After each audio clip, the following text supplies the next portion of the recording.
క్రీస్తు పరిశుద్ధ నామమున కూడి వచ్చిన మీ అందరికీ మారనాథ. హెబ్రీయులకు రాసిన పత్రిక 13వ అధ్యాయము 15-16 వచనములు ఈరోజు ధ్యానం కొరకు మనం చదువుకుందాం. కాబట్టి ఆయన ద్వారా మనము దేవునికి ఎల్లప్పుడూ స్తుతి యాగము చేయుదము, అనగా ఆయన నామమును ఒప్పుకొనుచు జిహ్వాఫలము అర్పించుదము. ఉపకారమును ధర్మమును చేయ మరచిపోకుడి, అట్టి యాగములు దేవునికి ఇష్టమైనవి. ప్రభువునందు ప్రియమైన శిలువ ధ్యాన పరులారా, మీ ఎల్లరకు శిలువ శక్తి, శిలువ బలము, శిలువ దీవెనలు నిండుగా మెండుగా కలుగును గాక. ఆమెన్.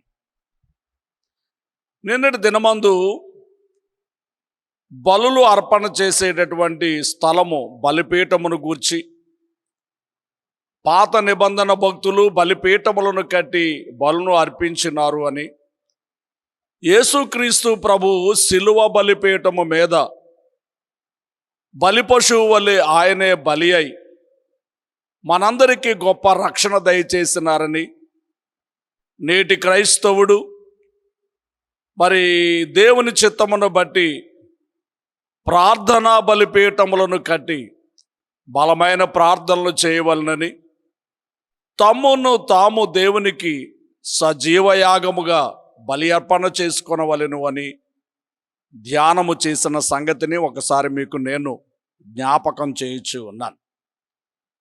పాపము చేసిన వ్యక్తి దేవునితో సమాధాన పడుటకు ఉన్న ఏకైక మార్గము దేవునికి బలులు అర్పించడమే. పాపం చేసినటువంటి మానవుడు తన పాపము నుండి విడుదల పొందడానికి దేవుడు చూపించినటువంటి ఏకైక మార్గము రక్తము చెందించడమే. 9వ అధ్యాయము 22వ వచనము హెబ్రీయులకు రాసిన పత్రికను మనం చూస్తే, ధర్మశాస్త్ర ప్రకారము సమస్త వస్తువులు రక్తము చేత శుద్ధి చేయబడుననియు, రక్తము చిందింపకుండా పాప క్షమాపణ కలగదనియు సామాన్యముగా చెప్పవచ్చును. రక్తము చిందించకుండా పాప క్షమాపణ కలుగదు. కాబట్టి ఆది నుండి మానవుడు దేవునికి బలులు అర్పిస్తూ వస్తున్నాడు. దేవుని పట్ల తన భక్తిని వెల్లడి చేసుకోవడానికి ఈ బలులు అర్పణలు అర్పిస్తూనే ఉన్నాడు. ధర్మశాస్త్రంలో 5 విధములైనటువంటి బలులను గూర్చి లేవియ కాండంలో మనము చూస్తూ ఉన్నాం. మొదటిగా దహన బలిని మనం చూస్తాము. అది లేవియ కాండం 1వ అధ్యాయంలో వ్రాయబడి ఉన్నది. తరువాత నైవేద్యమును మనం చూస్తాము. 2వ అధ్యాయంలో లేవియ కాండంలో ఈ నైవేద్యమును గూర్చి వ్రాయబడి ఉన్నది. మూడవదిగా సమాధాన బలిని గూర్చి మనం చూస్తాము. ఇది లేవియ కాండం 3వ అధ్యాయంలో వ్రాయబడి ఉన్నది. 4వదిగా పాప పరిహారార్థ బలిని గూర్చి మనం చూస్తాము. అది లేవియ కాండము 4వ అధ్యాయంలో వ్రాయబడి ఉన్నది. 5వదిగా అపరాధ పరిహారార్థ బలిని చూస్తాము. ఇది లేవియ కాండము 5వ అధ్యాయంలో వ్రాయబడి ఉన్నది. ప్రియమైన వాళ్ళరా, గమనించండి, ఈలాగు 5 విధములైన బలులను, 5 విధములైనటువంటి బలులను మానవుడు దేవునికి అర్పణ చేస్తూ వచ్చారని మనం చూస్తున్నాం. అయితే మరి ఎంత ఇచ్చాము, ఏమి ఇచ్చాము, ఎలాంటి బలులు ఇచ్చాము అనే దానికంటే కూడా ఈ భక్తుడు లేక ఆరాధకుని యొక్క హృదయ స్థితి అనేది ప్రధానం. ఎట్టి మనసుతో మనము దేవునికి కానుక ఇచ్చుచున్నాము అనేది ప్రధానం. ప్రియమైనటువంటి వాళ్ళరా, హేబెలు కయీను ఇద్దరు కూడా ఆది కాండము 4వ అధ్యాయంలో దేవునికి కానుకలు అర్పణ చేసినట్టు మనం చూస్తాం. దేవుడు కయీను కానుకను అంగీకరించలేదు, హేబెలు కానుకను అంగీకరించాడు. హేబెలు కానుకను అంగీకరించడానికి కారణం ఏమిటి? కయీను కానుకను అంగీకరించకపోవడానికి కారణం ఏమిటి అని మనం ఆలోచిస్తే, విధేయత కలిగినటువంటి హృదయంతో మనస్ఫూర్తిగా రక్తబలిని హేబెలు దేవునికి అర్పణ చేశారు. దేవదాసయ్య గారు ఓ చక్కని కీర్తన, యేసు నామధారులందరూ ఎంతో ధన్యులు అంటూ, హేబెలు వల్లెనే ప్రభునకు మంచివి ఇచ్చివేతురు, వారు ఆ బాలుని వల్లెనే దేవుని అనుమతి పొందుదురు. హేబెలు వలనే దేవునికి మంచివి ఇచ్చేస్తారు. వారు ఆ బాలుని వలనే దేవుని యొక్క అనుమతి పొందుతారు. కాబట్టి దేవునికి మరి ఇచ్చివేయుట, మంచివి ఇచ్చివేయుట. ఎలాగూ మనం దేవునికి ఇవ్వాలి? మనం మంచి హృదయ స్థితితో, విధేయత కలిగినటువంటి హృదయంతో దేవునికి బలివ్వవలసి ఉన్నది. కొరింథీయులకు రాసిన పత్రికలో పౌలు గారి ఈ సంగతిని 9వ అధ్యాయంలో చూస్తే 5వ వచనం నుండి మనం చూస్తే అక్కడ కనబడుతూ ఉంది, పిసినితనముగా కాక ధారాళముగా ఇవ్వవలెను అని 5వ వచనంలోను, తర్వాత 6వ వచనంలో కొంచెముగా విత్తువాడు కొంచెముగా పంట కోయును, సమృద్ధిగా ఇత్తువాడు సమృద్ధిగా పంట కోయునని 7వ వచనంలో, సనుగు కొనకయు బలవంతముగా కాకయు ప్రతి వాడును తన హృదయములో నిశ్చయించుకున్న ప్రకారము ఇయ్యవలెను అని, దేవుడు ఉత్సాహంగా ఇచ్చు వారిని దీవించును అని వ్రాయబడిన మాటలు మనం చూస్తూ ఉన్నాం. కాబట్టి పిసినితనముగా కాకుండా ధారాళముగా ఇచ్చుట, మంచి హృదయంతో ఇచ్చుట, సంతోష హృదయంతో ఉత్సాహముగా దేవునికి ఇచ్చుట, అవి శ్రేష్టమై ఉంటూ ఉన్నది గుర్తించాల్సిందిగా నేను మీకు తెలియచేయుచున్నాను. ఇలాంటి మనసుతో కాకుండా మరి గర్వ హృదయంతో కయీను దేవునికి కానుక అర్పించాడు గనుక అతని కానుక అంగీకరింపబడలేదు అని మనం చూచుచున్నాము. దేవునికి మహిమ కలుగునుగాక. ఆమేన్. ఇక పాత నిబంధన కాలంలో ధర్మశాస్త్ర ప్రకారం 5 విధములైనటువంటి బలులు. దహన బలి, ఒక వ్యక్తి ఒక పశువును తీసుకుని వెళ్ళి సంపూర్ణంగా ఆమూలాగ్రంగా ఆ పశువును మొత్తము దహించి వేయడము, ఇది దేవునికి సంపూర్ణ సమర్పణకు సూచనగా ఉన్నది. గమనించి, ఇలాంటి బలిని అర్పణ చేస్తున్నాం, దీని దహన బలి అన్నారు. నైవేద్యము మరి గోధుమ పిండితో నూనె కలిపి పెనం వేసి కాల్చి నైవేద్యం పెట్టడం గమనించాలి, ఇది ఒక అర్పణ. ఇక సమాధాన బలి దేవునితో సహవాసం నిమిత్తం, దీన్నే రక్షణ బలి అని, కృతజ్ఞతా బలి అని, సహవాస బలి అని కూడా పిలుస్తారు. కాబట్టి దేవునితో సమాధానం నిమిత్తం, సహవాసం నిమిత్తం అర్పించేటటువంటి బలి. ఇక ఆ తరువాత పాప పరిహారార్థ బలి, అపరాధ పరిహారార్థ బలి అని 2 విధములైనటువంటి బలులు, 4-5 బలులు మనం చూస్తాము. ఈ రెండింటికి ఉన్న తేడా ఏమిటి అంటే, పాప పరిహారార్థ బలి పాపమని తెలియక చేసినది, దీనికి బలి మాత్రం అర్పణ చేస్తే సరిపోతుంది. అపరాధ పరిహారార్థ బలి పాపమని తెలిసి కూడా చేసినది, బలితో పాటు నష్టపరిహారం కూడా చెల్లించవలసి వచ్చుచున్నది. ఇవి పాత నిబంధన కాలంలో ధర్మశాస్త్ర ప్రకారం అర్పించేటటువంటి 5 విధములైనటువంటి బలులు. దహన బలి, నైవేద్యము, సమాధాన బలి, పాప పరిహారార్థ బలి, అపరాధ పరిహారార్థ బలి. ప్రియమైనటువంటి వాళ్ళరా, మన పితరులు అర్పించినటువంటి బలులన్నిటినీ యేసుక్రీస్తు శిలువ యజ్ఞంలో పరిపూర్తి చేసినట్లుగా మనం చూస్తున్నాం.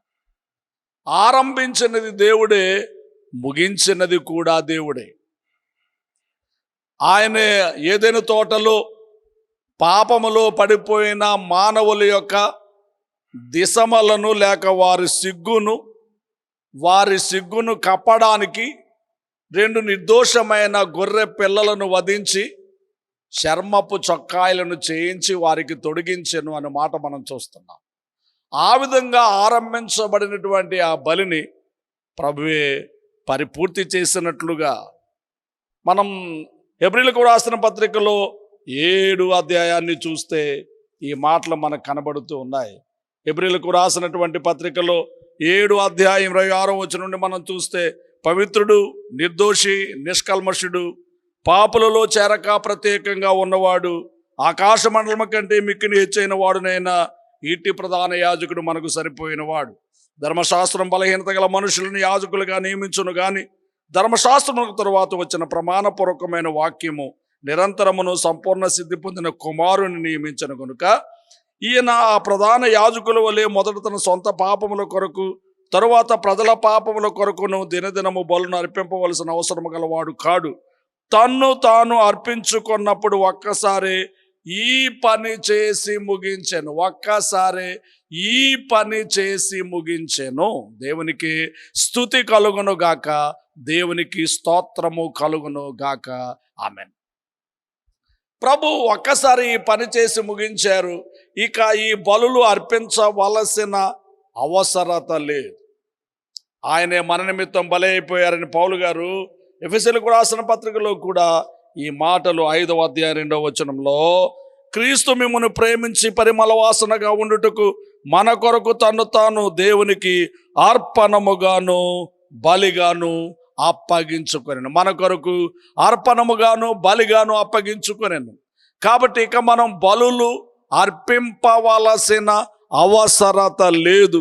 మన నిమిత్తము తానే బలి అయి ఒక్కసారి ఆ పని చేసి ఆయన ముగించి వేసినారు. దేవునికి స్తుతి కలుగునుగాక. ఇప్పుడు మనము అర్పించవలసిన బలులు ఏమిటి? ఇప్పుడు దేవునికి మనము అర్పించవలసినటువంటి బలులు ఏమిటి? ఇదే విషయాన్ని మనము హెబ్రీయులకు రాసిన పత్రికలో ఆరంభ వచనంలో చదివాము. 13వ అధ్యాయం 15వ వచనంలో, కాబట్టి ఆయన ద్వారా మనము దేవునికి ఎల్లప్పుడూ స్తుతి యాగము చేయుదము. దేవునికి స్తుతి కలుగును గాక. ఈనాడు నవీన క్రైస్తవుడు, క్రీస్తుని ఎరిగిన దేవుని బిడ్డ అర్పించవలసిన బలులు ఏమిటి? పాత నిబంధన కాలములో పితరులు బలిపీఠము యొద్ద బలులు అర్పించారు, వారి పాపము నుండి విడుదల పొందినారు. ఇప్పుడు మనం బలులు అర్పించవలసిన అవసరం లేదు. కానీ బలి అయిపోయినటువంటి యేసు క్రీస్తు సిలువ యొద్దకు వచ్చి సిలువ శరణు కోరుకొని, దేవా నేను పాపిని, నన్ను కనికరించుమని వేడుకుంటే దేవుడు మన ప్రతి పాపం నుండి మనకు విడుదల చేస్తారు. విడుదల పొందిన మనము ఇప్పుడు మనం అర్పించవలసిన యాగమేమిటి? మనము దేవునికి చెల్లించవలసినటువంటి యాగము ఏమిటి అని మనము చూస్తే, కాబట్టి ఆయన ద్వారా మనము దేవునికి ఎల్లప్పుడూ స్తుతి యాగము చేయుదము. స్తుతి యాగము చేయుదము. దేవునికి మనము స్తుతులు చెల్లించవలసిన వారమై ఉన్నాం. స్తుతి చేయరండి రండి సోదరులారా, స్తుతులు చేయరండి. స్తుతులు వెనుక స్తుతులు చేయ స్మృతి కృతజ్ఞత ఊరును. మతి కడకు మోక్షంబు తట్టు మల్లునప్పుడు వెళ్ళగలము. స్తుతి చేయరండి రండి. స్తుతి చేయుట మనకు అవసరమై ఉంటూ ఉన్నది. 50వ కీర్తనలో 23 వచనాన్ని మనం చూస్తే, స్తుతి యాగము అర్పించువాడు నన్ను మహిమపరచు, అనగా దేవునిని మహిమపరచుచున్నాడు. ఎవరు దేవునికి స్తుతి యాగం చేస్తున్నారు? వారు దేవుణ్ణి మహిమపరుస్తూ ఉన్నారు. వారికి దేవుడు గొప్ప రక్షణ కనపరుస్తున్నట్టుగా వాడు మార్గాన్ని సిద్ధపరచుకుంటున్నాడనే మాటలు మనం చూస్తూ ఉన్నాం. కాబట్టి మొట్టమొదట చేయాల్సినటువంటి యాగము, ప్రియమైనటువంటి వాళ్ళరా గమనించాలి, అక్కడ దహన బలి, నైవేద్యము, సమాధాన బలి, పాప పరిహారార్థ బలి, అపరాధ పరిహారార్థ బలి పాత నిబంధనలో వారు అర్పించుచూ ఉండగా దాన్ని ముగించినటువంటి ప్రభు ఇప్పుడు మనకు ఏమి చేయాలో నేర్పిస్తున్నారు. స్తుతి చేయటం. నా ప్రాణమా యెహోవాను సన్నుతించుము, ఆయన చేసిన ఉపకారములలో దేనిని మరొకమని వ్రాయబడినటువంటి 103 కీర్తనను బట్టి దేవుని పిల్లలమైన మనము స్తుతి యాగము, జీవమా యెహోవా నీకు చేసిన మేలన్ మరువాకు, నీవు చేసిన పాతకంబులను మన్నించి జబ్బు లేవియును లేకుండా చేయును. ఆ కారణముచే దేవ సంస్తుతి చేయవే మనసా. ఇక రెండవదిగా మనం చూసినప్పుడు 16వ వచనంలో, ఉపకారమును ధర్మమును చేయ మరచిపోకుడి, అట్టి యాగములు దేవునికి ఇష్టమైనవి. ఉపకారము ధర్మము చేయ మరచిపోకుడి, ఇట్టి యాగములు దేవునికి ఇష్టమైనవి. మొదటి యాగము స్తుతి యాగమైతే ఇక్కడ మరి ఒక యాగము కనబడుచు ఉన్నది, ఉపకారము చేయుట, ధర్మము చేయుట. సాటి మానవుడు కష్టములో ఉంటే, సాటి మానవుడు ఇబ్బందులో ఉంటే వారితో సహవాసము నిమిత్తము వారికి ధర్మము చేయుట, ఉపకారము చేయుట. యెహోవా అందరికీ ఉపకారి, ఆయన అందరికీ దేవుడు. దేవుని పిల్లలు కూడా అందరికీ ఉపకారులుగా, అందరికీ సహకరించేవారుగా, మేలు చేసేవారుగా ఉండవలసి ఉన్నారు.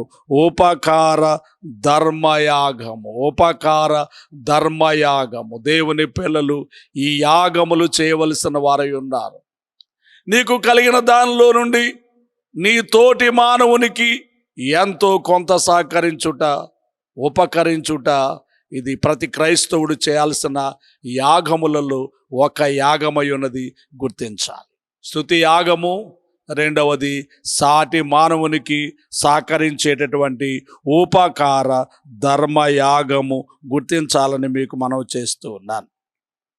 ఇక తరువాత ఫిలిప్పీలకు రాసిన పత్రికలో పౌలు గారు 2వ అధ్యాయము 17వ వచనం నుండి మనం చూస్తే, మరి చూడండి, ఫిలిప్పీలకు రాసిన పత్రిక 2వ అధ్యాయము 17వ వచనము. మరియు మీ విశ్వాస యాగములోను దాని సంబంధమైన సేవలోను నేను పానార్పణముగా పోయబడినను, నేను ఆనందించి మీ అందరితో కూడా సంతోషింతును. దేవునికి స్తుతి కలుగునుగాక, దేవునికి స్తోత్రము కలుగునుగాక. దేవుని పిల్లలు ఆ విశ్వాస యాగము, విశ్వాసం అంటే ఏమిటో మనకి హెబ్రీ పత్రికలో 11వ అధ్యాయంలో విశ్వాసం అనున్నది నిరీక్షింపబడు వాటి యొక్క నిజ స్వరూపమును, అదృశ్యమైనవి ఉన్నవి అనడానికి రుజువు అని చెప్పబడినట్టుగా, ఈ విశ్వాసము మనము కలిగిన వారమై ఈ యాగములో దేవుని కొరకు మనం జీవించాలి. ఆయన మన కొరకు చనిపోయి తిరిగి లేచి గొప్ప రక్షణ మనకు దయచేస్తున్నారు. కాబట్టి దేవుని పిల్లలమైన మనం కూడా ఆయన కొరకు జీవించుట ఈ విశ్వాస యాగము.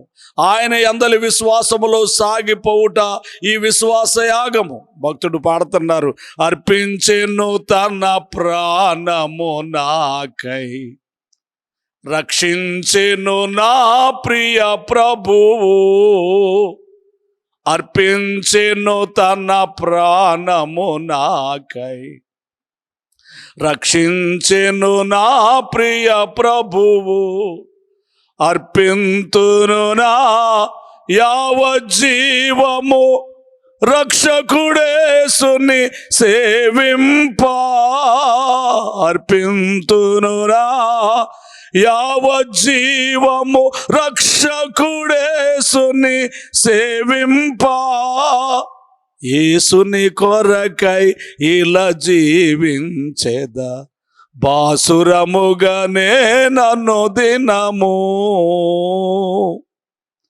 అర్పించెను నా ప్రియమైన ప్రభు తన ప్రాణాన్ని, రక్షించెను, అర్పించి తన ప్రాణాన్ని అర్పించి రక్షించారు.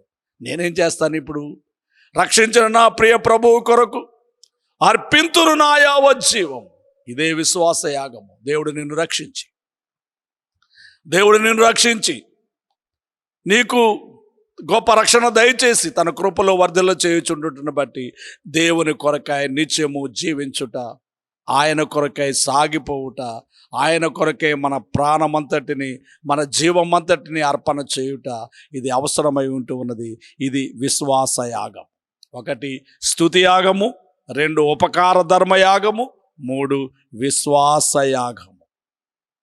ఇక 4వదిగా మనం చూసినప్పుడు ఫిలిప్పీలకు రాసిన పత్రికలోనే 4వ అధ్యాయంలో 17వ వచనం నుంచి మనం చదివితే, నేను ఈవిని అపేక్షించి ఇలాగూ చెప్పట్లేదు కానీ మీ లెక్కకు విస్తార ఫలము రావాలని నేను అపేక్షించి చెప్పుచున్నాను. నాకు సమస్తమును సమృద్ధిగా కలిగి ఉన్నది. మీరు పంపిన వస్తువులు ఎఫ్రదీతు వలన పుచ్చుకొని ఏమీ తక్కువ లేక ఉన్నాను. అవి మనోహరమైన సువాసనయు దేవునికి ప్రీతికరమును ఇష్టమునైన యాగములై ఉన్నవి. దేవునికి స్తుతి కలుగును గాక. ఇక్కడ మరి ఒక యాగము చూస్తున్నాం. ఇక్కడ ఒక దైవ సేవకుడు ఉన్నారు. ఆ దైవ సేవకుడు అపోస్తలుడైనటువంటి పౌలు. ఈ పౌలు అనేక దేశాల్లో పనిచేస్తూ బలమైనటువంటి సంఘాలను కట్టినటువంటి దైవ సేవకుడు. దేవుని నిమిత్తము అనేక శ్రమలు పొందినవాడు, హింసలు పొందినవాడు. దేవుని నామము నిమిత్తము అనేకమైనటువంటి శ్రమలు కోర్చి సంఘమును పెంపార చేసిన వాడు. ఈయన యేసుక్రీస్తు సువార్త నిమిత్తమై మరి చెరసాలలో వేయబడ్డాడు, జైల్లో ఉన్నాడు. ఆ సమయంలో అక్కడ ఉన్నటువంటి ఈ ఫిలిప్పీ సంఘము ఆ దైవ సేవకుని గూర్చి తలంచి, అయ్యో సేవకుడు శ్రమలో ఉన్నాడని అతన్ని బలపరచడానికై కొంత సొమ్మును, కొన్ని వస్తువులను పోగు చేసి ఎఫ్రదీతు అనేటటువంటి దైవ సేవకుని ద్వారా ఆయనకు పంపారు. అందుకున్నటువంటి పౌలు కృతజ్ఞతతో ఈ మాటలు వ్రాస్తూ ఉన్నాడు. 17వ వచనాన్ని మనం చూస్తే, నేను ఈవిని అపేక్షించి ఈ మాటలు చెప్పడం లేదు, కానీ లెక్కకు విస్తారమైన ఫలము మీకు రావాలని అపేక్షించి ఈ మాటలు చెబుతూ ఉన్నాను. ఇప్పుడు నాకు సమస్తం సమృద్ధిగా ఉంది. మీరు పంపినటువంటి వస్తువులు ఎఫ్రదీతు వల్ల నేను పుచ్చుకొని ఏమీ తక్కువ లేకుండా ఉన్నాను. ఎందుకంటే నాకు ఏమేమి అవసరమో అవన్నీ మీరు పంపించారంటే ఏమిటి ఈ యాగము అంటే?